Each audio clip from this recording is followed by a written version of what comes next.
осының алдындағы отырыстардың бірінде айтып едім, 95 жылы қабылданған қазіргі қолданыстағы ата заңды дайындау кезінде 12 адамнан тұратын сарапшылар кеңесі құрылған болады. Сол 12 адамның 9-ы елдің азаматы, қалған 3-еуі әртүрлі елден шақырылған шетел мамандары. Әрине, олар бір мықты мамандар болған шығар, құқық практикасы бойынша, теориясы бойынша.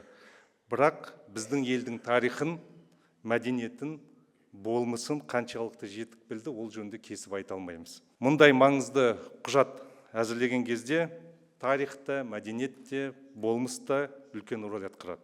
Қазір еліміздің жаңа конституциясы осыдан 30 жыл бұрын жабық кеңседегі 12 адамның жұмыс тобының күшімен емес, ашық тікелей эфирде әрбір отырысы өтіп жатқан әр өңірден, әр түрлі саланың өкілдерінен құралған үлкен комиссияның күшімен жазылып жатыр. Ең бастысы, бәрімізде ел, осы жерде ел азаматтарымыз, сырттан келіп шақырылған ешқандай да шетел маманы жоқ.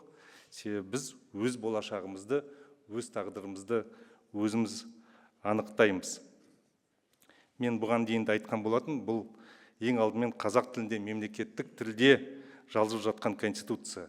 Ел азаматтарының өз күшімен. Сондықтан да тағы да қайталап айтам, бұл шын мәнінде халықтық конституция. Бізге біреу сырттан келіп ақыл айтып отырған жоқ.